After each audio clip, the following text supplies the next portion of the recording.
All right, class, I'm going to try something new here.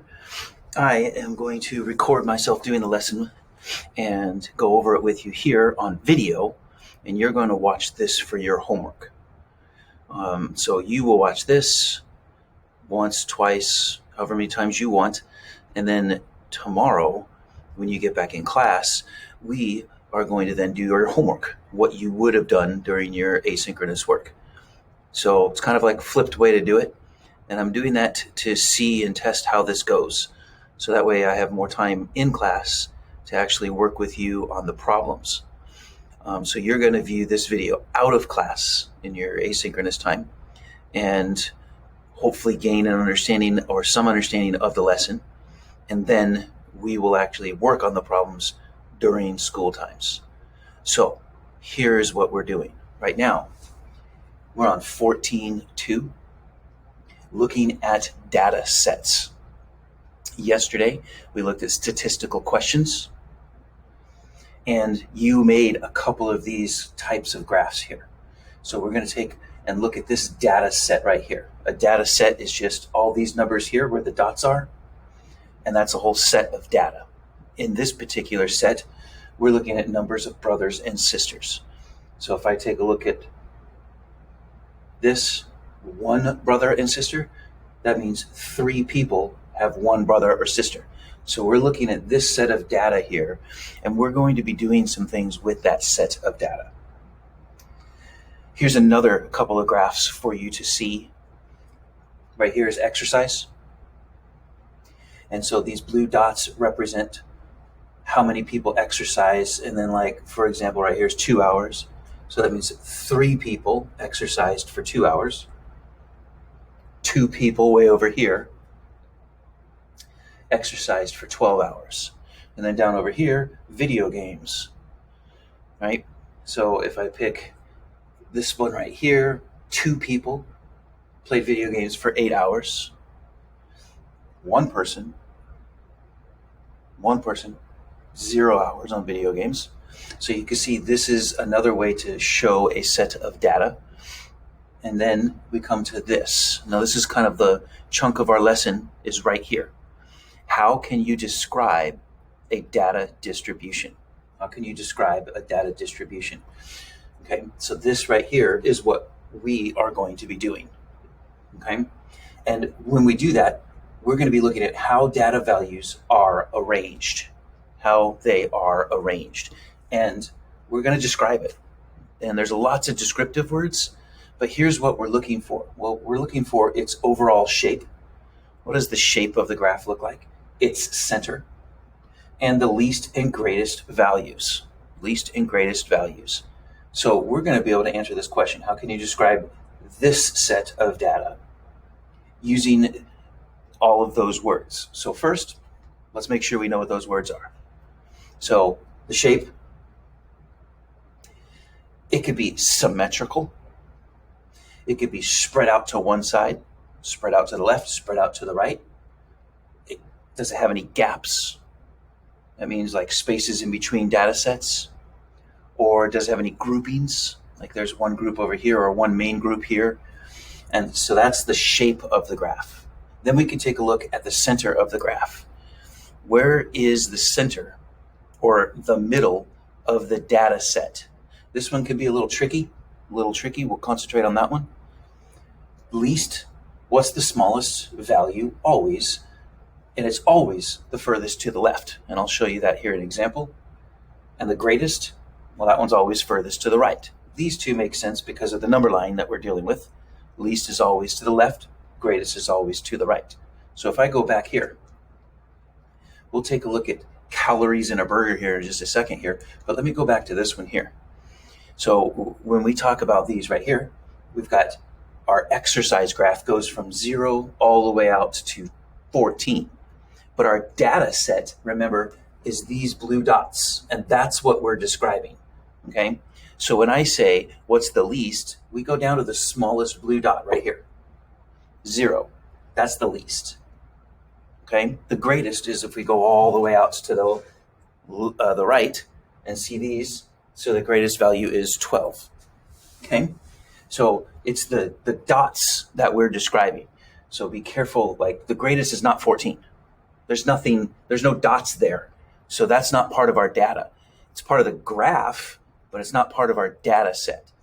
So least and greatest. And so if you look at this next one over here, video games, the least is 0, and the greatest on this one is 14. Okay? So that's the least and the greatest. That's the one that's probably the quickest for you to get and understand and do right away. If we take a look at the gaps, well, I hope that you see some gaps here. So when you see like a lot of the data for the top graph here on exercise is right here. And then this is not a big gap at all. This is only from 3 to 5 and then from 5 to 7. But this gap right here is a large gap. So we can describe it by its gap. We can say there's a gap from 8 to 11. There's a gap right here. Okay? And there's one grouping. There's a lot right over here. There's one group right over here. Okay? So that's gaps when you get a large gap, and groupings where you see a bunch of them all in a very similar area. Okay? Down in our video game ones here, do you see a gap? There's a large gap from 0 for 1 all the way up to 5. There's no data right here. You either play video games a lot or not at all. And really, it's only one of them, and we'll talk about that in just a second. But this one here seems almost even all the way through here. So there's no like group here. It just seems very evenly spread out here, right? And then there's that one dude who can't get off video games and stays there all day long at 14 hours. Probably doesn't even sleep. But that's that, okay? So grouping, here's a group, here's a gap. And then like this one here, since the grouping's here, it kind of spreads out to the right here. Okay, see how it spreads out? Like these are all packed together from 0 to 3, and then it spreads out a little bit, spreads out, and then spreads out even more down that way. So this one's almost the opposite. Most of the groupings are over here, and it kind of spreads out over here, but this is only one of them. And we'll talk about that here in just a second. So if we take that, and now we go back to calories in a burger. Calories in a burger here. When we look at this data right over here, we want to be able to do the same thing. But this time we have a lot more dots. So you can see each dot here. Right here represents this. So if we make sure we understand this graph, the bottom is the calories, and then this is how many burgers land in that calories. So we have one burger that's 200 calories. And then over here for 1,000 calories, there's 1, 2, 3, 4, 5, 6 burgers that land in that category. Okay, so if we're going to describe this one, we're going to start with, okay, what's its overall shape? And we take a look at the shape here. And so if you can think of the shape as like taking and drawing a line, kind of like this.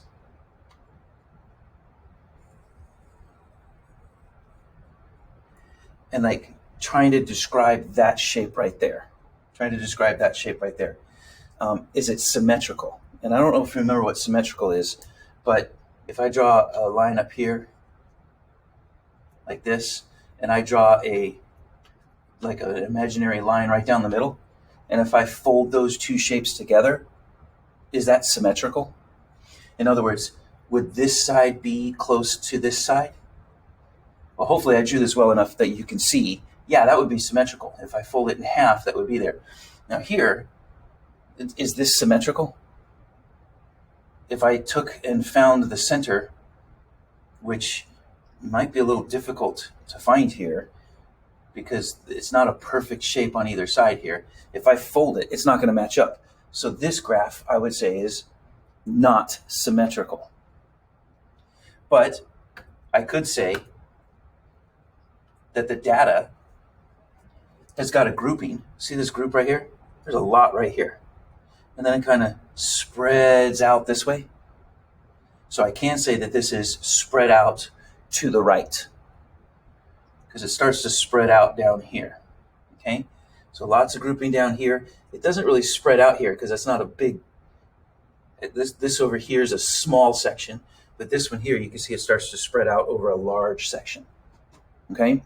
And then when we describe its center, this is the one that's going to be a little bit more kind of like, how do I do this here? Because when we take a look at the center, we want to take a look at all these data points here, all these data points, and okay, where's the one that's in the middle? Where's the one that's in the middle?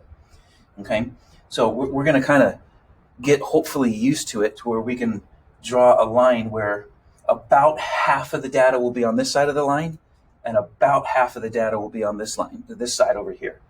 So it's almost like if I take the smallest one and cross it out, then the biggest one and cross it out, and I keep doing that until there's two more,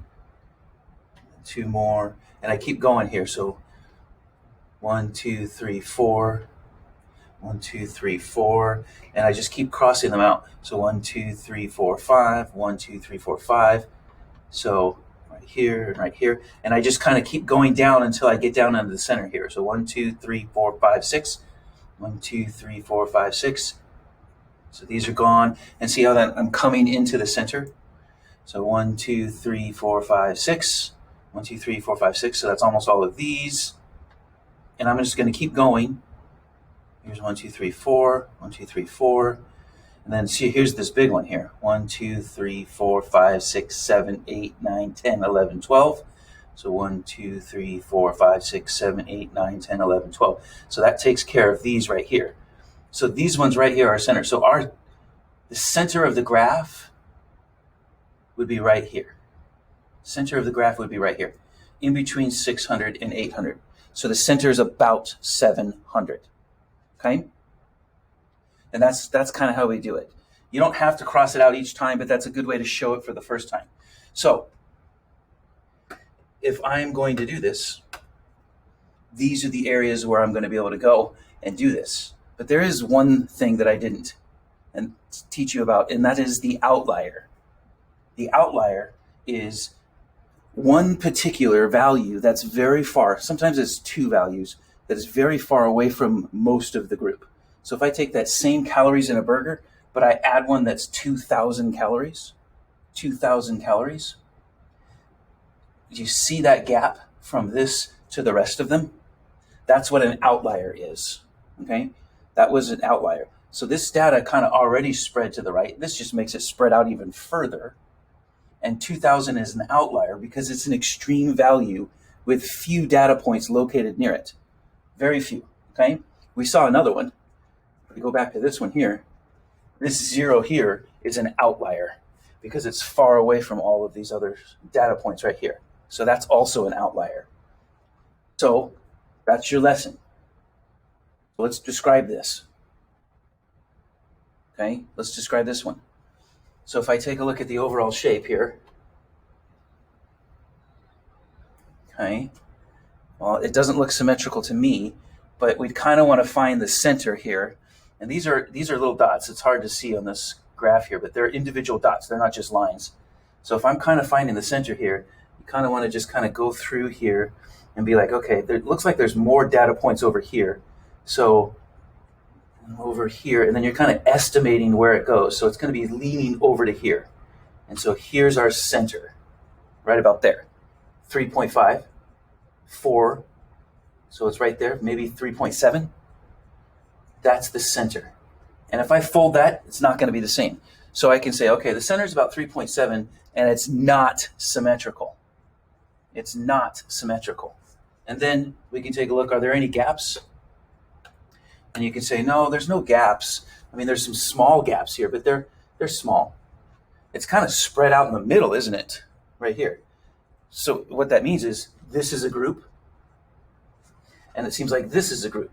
So you can describe this as, well, there's a group of data right here between 1.6 and 2.4, and another group of data between 4 and 4.7 or 8. Okay? And then, of course, the least and the greatest. The least, go down to the smallest dot right here and go down. So that's about 1.6, 1.7. And then the greatest dot's always here on the right. And that's right about 5.2 or 3, 5.3 probably, right there. So that's what you're going to do, okay? That's what you're going to do. And so something like this, you're going to do the highest, the lowest. Where's the center? Are there any outliers? And you're going to try this. And this is what you're going to try at home. But then when you come into class, we'll go over these answers. And we'll go over what you would have done in your homework. So we're flipping everything today. So hopefully you can listen to this, get a good idea of what we're doing, and we can move on from there. Bye.